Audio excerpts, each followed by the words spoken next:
సుమన్ టీవీలో మీ personal and business promotions కోసం కింది నెంబర్కి కాంటాక్ట్ చేయండి. బండి సంజయ్ తెలుగు రాష్ట్రాల్లో పరిచయం అక్కలేని పేరు. విషయాన్ని సూటిగా సుత్తి లేకుండా చెప్పడంలోనూ, ప్రత్యర్థులపై విమర్శల బాణాలు ఎక్కుపెట్టడంలోనూ తనకు తానే సాటిగా పేరొందిన బీజేపీ రాష్ట్ర మాజీ అధ్యక్షుడు, ప్రస్తుత ఆ పార్టీ జాతీయ ప్రధాన కార్యదర్శి బండి సంజయ్ కరీంనగర్ సిట్టింగ్ ఎంపీగా మరోసారి బరిలో నిలిచి ప్రచారంలో దూసుకుపోతున్నారు. ప్రస్తుతం మనతో కరీంనగర్ ఎంపీగా బీజేపీ అభ్యర్థిగా ఉన్న బండి సంజయ్ ఉన్నారు. ఆయన ప్రచారం ఎలా సాగుతూ ఉంది, ఆయన మళ్ళీ గెలిస్తే కరీంనగర్ పార్లమెంటు ప్రజలకు ఏం చేయబోతున్నారో ఆయన అడిగి తెలుసుకుందాం. అన్న చెప్పండి, ముందుగా మీకు శుభాకాంక్షలు. మీరు అందరికంటే వేగంగా ప్రచారాన్ని ప్రారంభించారు. మిగతా వాళ్ళందరూ అభ్యర్థుల కోసం ఎతుకులాట్లు ఉండగానే మీరు ఒక విడత ప్రచారం పూర్తి చేశారు. ఎలా సాగుతుంది మీ ప్రచారం? ఫస్ట్ మీకు కూడా సుమన్ టీవీ యాజమాన్యానికి, సిబ్బందికి, ప్రేక్షకులందరూ కూడా ప్రత్యేకంగా ధన్యవాదాలు. ఎందుకంటే వాస్తవాలను వాస్తవాలుగా చూపెట్టేటువంటి ఛానల్ సుమన్ టీవీ. అందుకే ప్రజల ఆధారమాలు ఎక్కువ ఉంటాయి. ఇప్పుడు యాత్ర విషయంలో అంతకంటే ముందే దాదాపు 40 రోజుల పాటు ప్రజాహిత యాత్ర పేరుతోని ఈ కరీంనగర్ పార్లమెంట్ నియోజకవర్గంలో దాదాపు అన్ని మండల కేంద్రాలను తిరిగి రావడం జరిగింది. అక్కడక్కడ నా స్థాయిలో అనేక సమస్యలు కూడా పరిష్కరించడం జరిగింది. ఎలక్షన్స్ టైంలో సమ్మర్ వస్తుంది, మళ్ళీ ఈ సమ్మర్ పేరుతోని బయట తిరిగేటువంటి ప్రయత్నం చేస్తే కూడా ఇబ్బంది వస్తుంది. ప్రజలకు ఇబ్బంది, కార్యకర్తలకు ఇబ్బంది, అందరికీ ఇబ్బంది. కాబట్టి దాన్ని దృష్టిలో ఉంచుకొనే ఎండాకాలం స్టార్ట్ కాకముందే ముందుగా ఒక దఫా మనం పూర్తిగా యాత్రను, ప్రజాహిత యాత్రను కంప్లీట్ చేయడం జరిగింది. ప్రజాస్పందన ఏ విధంగా ఉందో మీరు కూడా చూపెట్టినారు, మీరు కూడా చూసినారు. కాబట్టి మంచి ప్రజాస్పందన ఉన్నది. ఎట్టి బస్సులో మోడీ గారిని తిరిగి మూడోసారి ప్రధానమంత్రిగా చేయాలని చెప్పి, ఈ కరీంనగర్ పార్లమెంట్లో భారతీయ జనతా పార్టీని గెలిపించాలని చెప్పి, ముఖ్యంగా ఇతర ప్రాంతాలకు భిన్నంగా ఇక్కడ రాజకీయాలకు అతీతంగా బీఆర్ఎస్ పార్టీ కార్యకర్తలు కానీ, కాంగ్రెస్ పార్టీ కార్యకర్తలు కానీ, బీజేపీ కార్యకర్తలతో కలిసి ఇది దేశానికి సంబంధించిన ఎన్నికలు, దేశాన్ని రక్షించే ఎన్నికలు, దేశాన్ని అభివృద్ధి విషయంలో ఆలోచించే ఎన్నికలు ఇవి.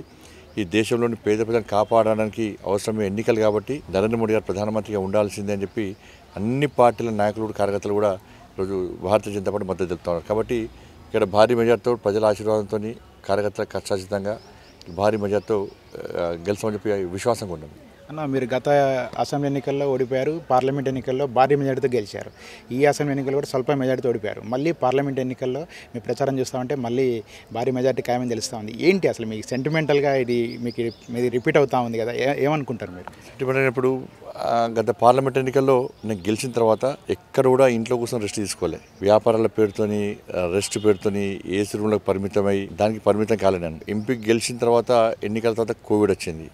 కోవిడ్ సమయంలో కూడా ఎక్కడ ఇంట్లో ఉండకుండా కుటుంబానికి దూరమై ఇవాళ అన్ని హాస్పిటల్ తిరిగాను మనం. అదే సమయంలో భారతీయ జనతా పార్టీ జాతీయ నాయకత్వం రాష్ట్ర అధ్యక్షుని బాధ్యతలు వచ్చింది. ఇది రావడానికి కారణం కూడా కరీంనగర్ పార్లమెంట్ ప్రజలే. వారు కష్టపడి గెలిపించారు కాబట్టి, ఇష్టపడి గెలిపించారు కాబట్టి నాకు జాతీయ నాయకత్వం నమ్మి విశ్వాసంతో నాకు రాష్ట్ర అధ్యక్షుని బాధ్యతలు అప్పయిపోయింది. రాష్ట్ర అధ్యక్షుని బాధ్యతలు అప్పయిపోయిన తర్వాత నేను బాధ్యత తీసుకొని ఇంట్లో కూర్చునే వ్యక్తిని కాదు. ఎందుకంటే నేను కష్టపడి పని చేయకుంటే పార్టీకి ఇబ్బంది వస్తుంది. దాని ద్వారా ఇలా కరీంనగర్ ప్రజలు కూడా తలెత్తుకొని తిరగలేని పరిస్థితి. మా ఎంపీ, మేము కష్టపడి గెలిపించిన ఎంపీని మేము గెలిపించడం వల్లనే జాతీయ నాయకత్వం రాష్ట్ర అధ్యక్షుని బాధ్యతలు అయిపోయింది.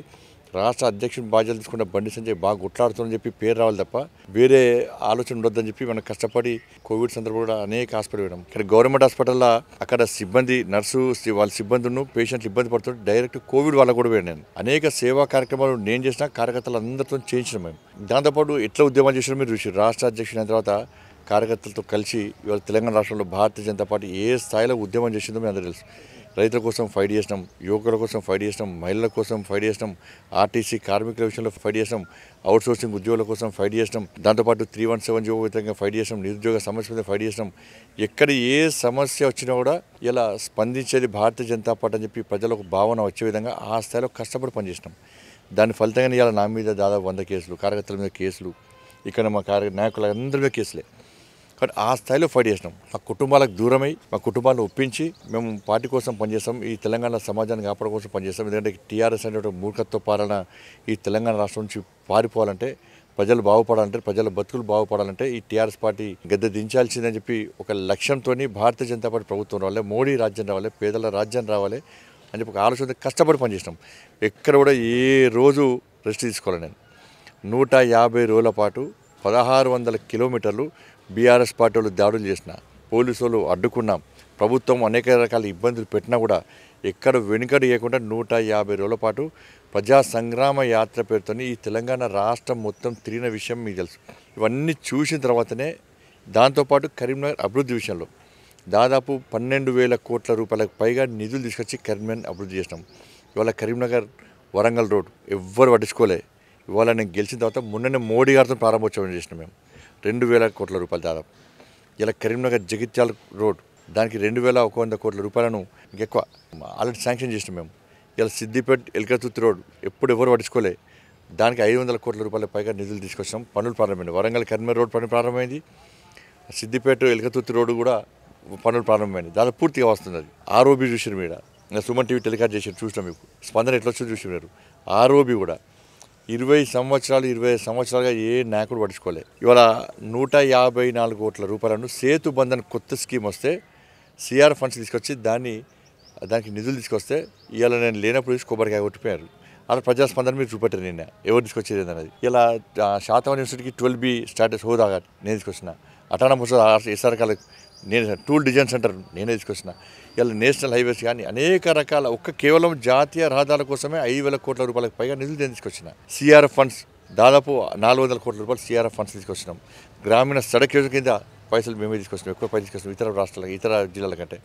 ఇట్లా అనేక సంక్షేమ పథకాల విషయంలో కానీ అభివృద్ధి నిధులు మేము తీసుకొచ్చినాం.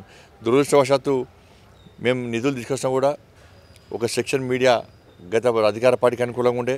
మా కార్యకర్తలు ఎంత చెప్పినా కూడా మీడియా మాకు సహకరించే ప్రయత్నం చేయాలి. పైసలు తీసుకొచ్చి సొమ్మొక్కరిది సోకొక్కరిది. పైసలు తీసుకొచ్చింది మేము, నిధులు తీసుకొచ్చింది మేము, అభివృద్ధి చేసింది మేము, పేరు చెప్పుకున్నది కొబ్బరికాయలు కొట్టింది మాత్రం బీఆర్ఎస్ పార్టీ వాళ్ళు.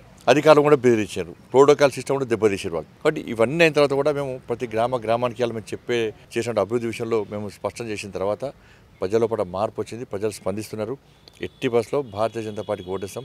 ఇవి మోడీ ఎన్నికలు, మోడీ గారు ప్రధానమంత్రి చేసే ఎన్నికలు. కాబట్టి ఇలా ఎదుటి పార్టీలు ప్రధానమంత్రి అభ్యర్థుల్లో ఇంతవరకు కాంగ్రెస్ పార్టీ అడ్రస్ లేదు. ప్రధానమంత్రి అభ్యర్థిని నిర్ణయించే ఎన్నికల్లో ప్రధానమంత్రి అభ్యర్థి కరువు అయితే ఎవరిని చోటేయాలి దేశ ప్రజలు? ఇప్పుడు కాంగ్రెస్ పార్టీ కర్మలో ఇంతవరకు అభ్యర్థి కరువాడు. ఇప్పుడు ఈ జిల్లాలో పెడతారా, ఈ పార్లమెంటరీ పెడతారా, పక్క పార్లమెంటరీ పెడతారా, ఈ జిల్లాలో పెడతారా, పక్క జిల్లాలో పెడతారా, ఈ రాష్ట్రంలో పెడతారా, పక్క రాష్ట్రంలో పెడతారా, ఇంతవరకు కన్ఫ్యూజన్ ఒకటి.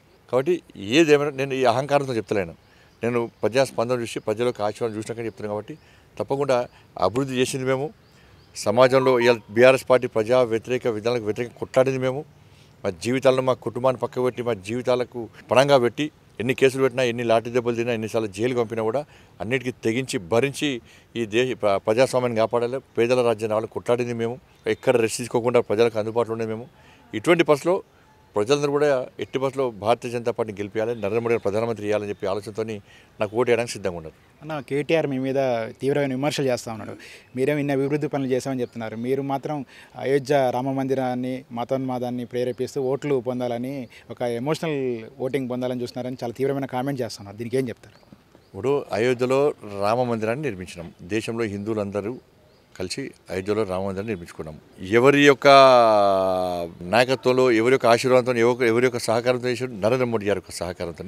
గౌరవ సుప్రీంకోర్టు తీర్పిచ్చిన తర్వాత నరేంద్ర మోడీ గారి నాయకత్వంలో ఇలా దేశంలో హిందువులందరూ ఏకతాటిపైకి వచ్చి నిధులు ఇచ్చి ఇవాళ అయోధ్యలో భవ్యమైన దివ్యమైన రామ మందిర నిర్మాణం నిర్మించినాం.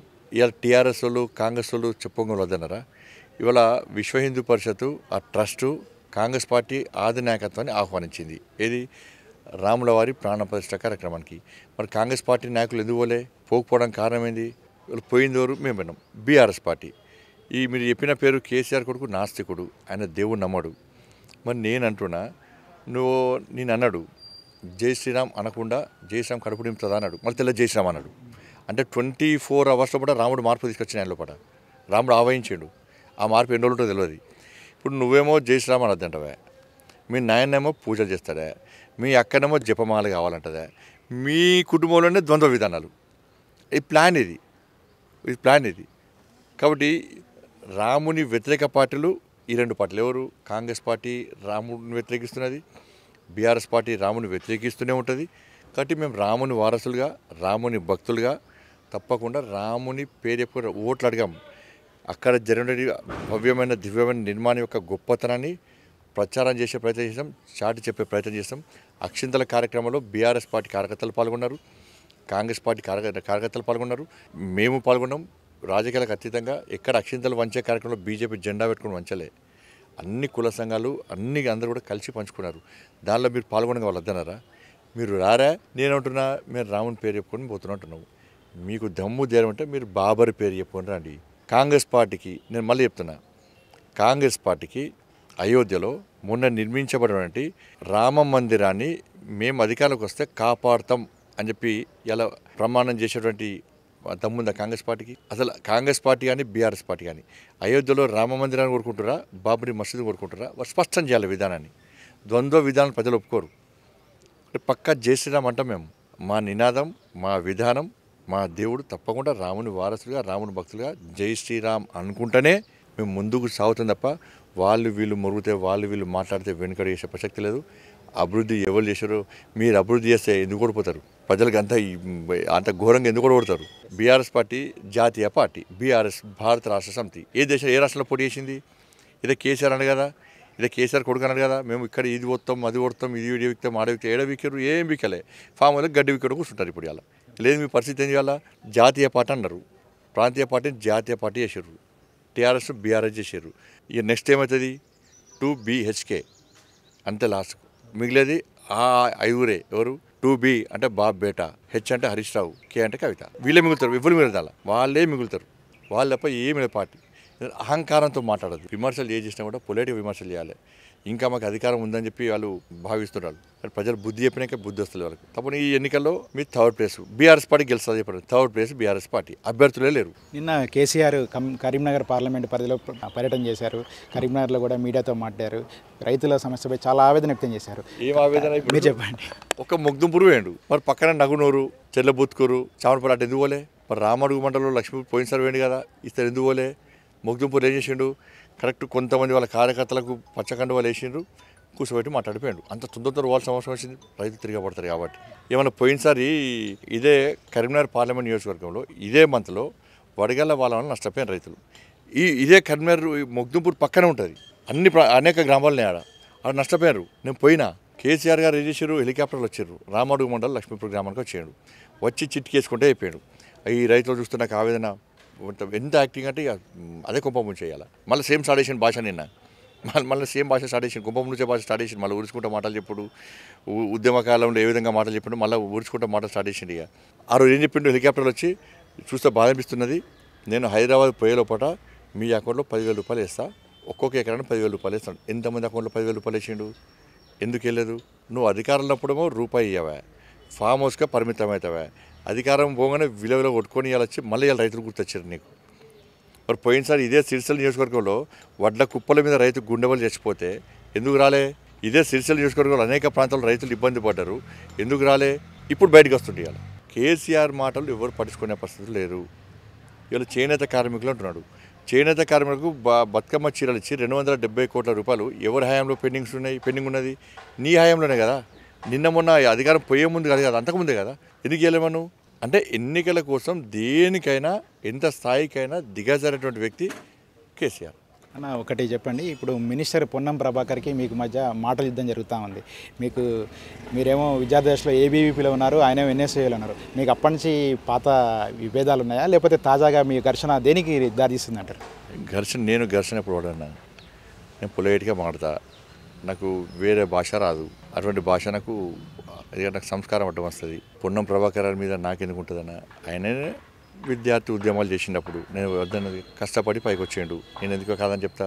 పర్సనల్గా నేను ఎప్పుడు పర్సనల్గా మాడితే దాన్ని ప్రజలు సహించదాన్ని. ప్లస్ భాష నేను పొలైట్గా మాడతా. నేను లోగో ముందుంది, మీడియా ముందుంది, నా పక్కకు ఉన్న వాళ్ళు చప్పట్లు కొడుతున్నారని చెప్పి నేను ఏది పడితే అది మాట్లాడతాను అనుకో, ప్రజలు ఏమనుకుంటారో మనకు కావాలి. ప్రజలు దేన్ని స్వాగతిస్తున్నారో, దేన్ని చీత్కరించుకుంటారో అది కావాలి మనకు కావాల్సింది. దానివల్ల పార్టీకి కానీ సమాజం కానీ వ్యక్తిగతంగా నష్టం జరుగుతుందా లేదా అనేది మనం పొలిటికల్ లీడర్గా మనం గ్రహించాలి. దాన్ని దృష్టిలో ఉంచుకొని ముందు పోతుంది తప్ప పొన్నం ప్రభాకర్ గారి మీద ఎట్టి బస్సులో నాకు వేరే చెడు ఉద్దేశం ఉండదు, చెడు ఆలోచన ఉండదు, వేరే రకమైన పద్ధతి మాత్రం నాకు ఉండదు. ఓకే, వాళ్ళ మొదటి ఇష్యూలో మీ మీద చాలా ఆరోపణలు చేశారు, దానికి కూడా మీరు కౌంటర్ ఇచ్చారు. ఇది సద్దుమనినట్టేనా? ఇప్పుడు నేను ఒకటే చెప్పిన, వాళ్ళ అమ్మని గిట్లా అంటే మా అమ్మని అన్నట్టే, అంతకంటే వేరేం లేదు కదా. అటువంటి ఉద్దేశం వాళ్ళ అమ్మ మీద, పొన్నం ప్రభాకర్ మీద ఉంటే నేను మా అన్న మీద ఉన్నట్టే, మా అమ్మ మీద ఉన్నట్టే. ఓకే, ఇప్పుడు చెంగిచెర్ల వివాదం జరిగింది, దాని గురించి ఏం చెప్తారు మీరు? ఇప్పుడు చెంగిచెర్ల జరిగిన వాస్తవంని ఇప్పటికీ మీడియా చూపట్టలేకపోయింది. బైన్సాలో ఏం జరిగిందో మీడియా చూపట్టలేకపోయింది. బైన్సాలో జరిగినటువంటి ఆ దారుణ మారణ హోమం జరిగినటువంటి విషయాన్ని బైన్సాలో చూపట్టలేకపోయింది. నేను ఎప్పుడైతే పోలీస్ వలయాన్ని ఛేదించుకొని బహింసకు పోయినో అప్పుడు బయటకు వచ్చింది. సిద్ధు అనే ఒక జర్నలిస్ట్, ఒక యువకుడు ఈ ఆవేదన తట్టుకోలేక ధైర్యంగా పోయి పోలీసుల కళ్ళు కప్పి ధైర్యంగా పోయి అక్కడ జరిగిన దారుణ సంఘటనను సమాజం చూపెట్టే ప్రయత్నం చేస్తే ఆ సిద్ధు అనే యువకుని మీద కేసులు పెట్టారు. లాస్ట్గా హైకోర్టు నుంచి బెయిల్ తీసుకొని ఆయన కాపాడుకున్నాడు పాపం. ఇప్పుడు చెంగిచెర్లలో కూడా పేద ప్రజలు, ఎస్టీ సమాజానికి సంబంధించిన ప్రజలు హోలీ పండుగ జరుపుకోవడానికి రాముని పాట పెట్టుకుంటే 300 మంది వచ్చి దాడి చేయడము తప్ప కదా? ఇలా మేము పోయి వాళ్ళకి భరోసా కల్పించడం అయితే ఎన్నికల కోడ్ అంటారు పోలీసు వాళ్ళు. మరి 300 మంది ఎన్నికల కోడ్ ఉండగా ఏ విధంగా వచ్చి దాడి చేసారు? ఇది పోయిన తర్వాత ముగ్గురు పోలీసు అధికారులు, అక్కడ గోవింద్ రెడ్డి సిఐ గారు, నందీశ్వర్ సార్ ఎస్ఐ గారు, ఇంకో సిఐ గారు ఉన్నారు. వీళ్ళు ముగ్గురు మహిళలను చూడకుండా తీసుకుపోయి కొట్టారు పోలీస్ స్టేషన్లో. రాత్రి మహిళలందరినీ పోలీస్ స్టేషన్ చుట్టూ మన హైదరాబాద్ మొత్తం దింపారు. ఇది ఎక్కడ రాచరిక పాలన? ఎవరు ఇచ్చారు మీకు అధికారం? ఇవాళ వీళ్ళు వాళ్ళ ప్లేస్కి పోయారా, వాళ్ళు వీళ్ళ ప్లేస్కి వచ్చారు. వీళ్ళ ప్రాంతంలో వీళ్ళు పండుగ జరుపుకుంటుంటే ఇప్పుడు 300 మంది వచ్చి దాడి చేస్తే ఏం చేస్తుంది ఇంటెలిజెన్స్? ఏం చేస్తుంది పోలీసు? ఏం చేస్తారు? పోలీసు ఎవరు కొమ్మగాయాలి? ఇలా మళ్ళీ వీళ్ళ మీద లాఠీ చార్జు, హిందువుల మీద లాఠీ చార్జు, వాళ్ళని కాపాడే ప్రయత్నం చేస్తారు. ఏంటంటే అక్కడ స్లాటర్ హౌస్ పేరుతోనే ఒక పెద్ద మాఫియా నడుస్తున్నది. దానిలో చాలా పెద్దలకు ముడుపులు ముడుతున్నాయి. కాబట్టి ఇది వివాదాస్పదమైతే ఇష్యూ అయితే ఆ స్లాటర్ హౌస్ మూతపడుతుంది. అక్కడ జరిగేటువంటి మాఫియా దాంట్లో బయటకు వస్తుంది. ప్రజలకు తెలుస్తున్న ఉద్దేశంతో అక్కడ హిందువులను అనదొక్కే ప్రయత్నం ఇవాళ పోలీస్ యంత్రాంగం చేస్తున్నది. దీని మీద ప్రభుత్వం బయటికి మొత్తం ఊపుగా దంపుడు ఉపన్యాసించే పొలిటికల్ పార్టీ నాయకులు ఇవాళ అక్కడ జరిగిన సంఘటన ఎందుకు ఖండించకపోతున్నారు? ఇవాళ మేము మాట్లాడుతున్నాం మతతత్వం అంటారు, హిందువుల గురించి మాట్లాడితే. మరి అక్కడ ముస్లిం వాళ్ళు వచ్చి ఒక వర్గానికి సంబంధించిన వ్యక్తులు వచ్చి దాడి చేస్తే కాంగ్రెస్ పార్టీ ఎందుకు మాట్లాడేది, బీఆర్ఎస్ పార్టీ ఎందుకు మాట్లాడేది? అంటే వాళ్ళు ఓని, వాళ్ళు పేదలు ఓని. ఎందుకంటే 25 కుటుంబాలు ఉన్నాయి, ఎక్కువ ఓట్లు లేవు కదా. ఆడ వీళ్ళు ఓట్ల కోసం ఆలోచిస్తారు. కాంగ్రెస్ పార్టీ బీఆర్ఎస్ పార్టీలు 25 కుటుంబాలు కదా, ఓట్లు పడితే పడని లేకుంటలేదు, మేము పోవాలి అనే ఫీలింగ్ వాళ్ళకు ఉంటుంది. మాకు ఓట్లు ముఖ్యంగా, ధర్మం ముఖ్యం, హిందూ సమాజం ముఖ్యం మాకు. అటువంటి మేము పోయి వాళ్ళకి భరోసా కల్పించే ప్రయత్నం చేస్తే బారికేడ్స్ పెట్టి అది పెట్టి ఇది పెట్టి మహిళలను చూడకుండా లాఠీ చార్జ్ చేయడము, కొట్టడము, ఉల్టా బెదిరించడము, నాన్ అవైలబుల్ కేసు పెట్టడము, అర్ధరాత్రి దొంగలు చూసినట్టే కార్యకర్తలు నిలబడి పట్టుకపోవడం. దీన్ని భయపడతామైంది. కానీ పోలీసులు తెలియదు పాపం. మా కార్యకర్తలు పోలీసులు కేసులకు భయపడరు. పోలీస్ డిపార్ట్మెంట్ అంటే రెస్పెక్ట్ ఇచ్చే పార్టీ భారతీయ జనతా పార్టీ. ఎందుకంటే గతంలో త్యాగాలు చేసింది పోలీసులు, మేమే త్యాగాలు చేసినాం. మేము సిద్ధాంతం కోసం త్యాగం చేసినాం. అధికారం లేకున్నా కూడా ఈ తెలంగాణ ఉమ్మడి ఆంధ్రప్రదేశ్లో అధికారం లేకుండా నక్సలైట్ల చేతిలో, ఉగ్రవాద టెర్రరిస్ట్ చేతిలో బలిదానం అయింది మాకు పార్టీ కార్యకర్తలు సిద్ధాంతం కోసం, అధికారం కాదు. బీఆర్ఎస్ పార్టీలు, కాంగ్రెస్ పార్టీలు, టీడీపీలు అధికారం ఉన్న కాబట్టి ఇప్పుడు నక్సలు చంపారు.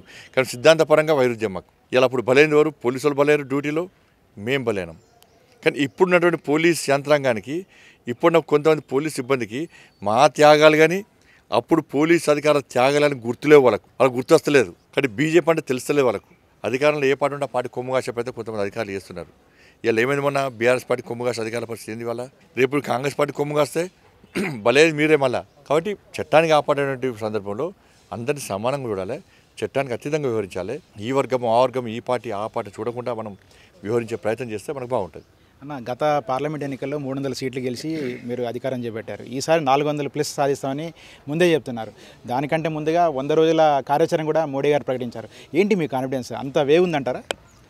దేశంలో మీరు ఎక్కడ ఏ సర్వే చేసినా కూడా భారతీయ జనతా పార్టీ అధికారం రావడం ఖాయం. ఇవాళ మోడీ గారు లక్ష్యమైంది 370 సీట్లు భారతీయ జనతా పార్టీ స్వతహా గెలవాలి, 400 సీట్లకు పైగా ఎన్డీఏ గెలవాలని చెప్పి ఒక ఆలోచనతోని ఇలా నరేంద్ర మోడీ గారు ఒక కార్యాచరణ, ఒక ప్లాన్ ప్రకారం ఇలా కార్యకర్తలలో కూడా ఉత్సాహం నింపడం, ప్రణాళికను ప్రకటించడం ద్వారా ఈ దేశంలో ప్రతి భారతీయ జనతా పార్టీ కార్యకర్త వారి ఆదేశానికి అనుగుణంగా, జేపీ నడ్డా గారి ఒక సూచనకు అనుగుణంగా కష్టపడి పనిచేస్తున్నాం. ఇలా ఒక మోడీ గారు దేశవ్యాప్తంగా ఏ విధంగా ప్రకటించారో మనకు తెలుసు. ప్రధానమంత్రి అభ్యర్థులు నరేంద్ర మోడీ గారు. కాబట్టి నరేంద్ర మోడీ గారు ప్రధానమంత్రిగా లేని దేశాన్ని ఈ దేశ ప్రజలు ఊహించుకునే స్థితిలో లేరు.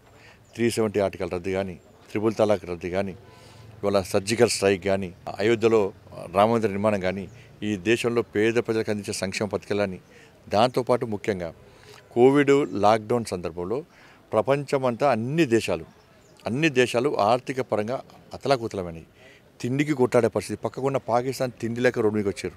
బియ్యం కోసం కొట్టాడే పరిస్థితి, ఆడుకునే పరిస్థితి వచ్చింది. అన్ని దేశాలు, మ్యాక్సిమం దేశాలు, అగ్రరాజ్యాలు చెప్పుకునే దేశాలు కూడా అధోగతి పాలైపోయినాయి. కానీ ఈ దేశంలో ఎంత కష్టం వచ్చినా, ఎన్ని ఇబ్బందులు వచ్చినా, లాక్డౌన్ తీసినా, కోవిడ్ వచ్చినా కూడా ఈ దేశ ప్రజలకు ఎక్కడ ఇబ్బంది కాకుండా ఈ దేశాన్ని కాపాడిన వ్యక్తి నరేంద్ర మోడీ గారు. దాన్ని ప్రజలు గుర్తిస్తున్నారు. వాళ్ళు అంతకుముందు ఎక్కువ వ్యాక్సిన్ కూడా ఇలా వ్యాక్సిన్ ఫ్రీ వ్యాక్సిన్ ఇచ్చింది. ఇలా ప్రపంచ దేశాలకు వ్యాక్సిన్ అందించినాం. అంతకుముందు ఏ దేశం వ్యాక్సిన్ ఇస్తాను చూసేటోళ్ళం. ప్రపంచ దేశానికి వ్యాక్సిన్ అందించినాం. ఇవాళ పేద ప్రజలకు గరీబ్ కళ్యాణ్ అనే యోజన కింద మనం రైస్ ఇచ్చినాం. మనం దీంతోపాటు ఆర్థిక వ్యవస్థ ఆర్థిక ప్రగతిలో కూడా ఇంత లాక్డౌన్ వచ్చి ఇంత కోవిడ్ వచ్చి ఇంత ఇబ్బంది ఉంటే కూడా ఆర్థిక వ్యవస్థ దిగజారిపోవాలా. ఇవాళ ఆర్థిక ప్రగతిలో ఈ దేశం 10వ స్థానంలో భారతదేశం ఇవాళ 5వ స్థానానికి వచ్చింది.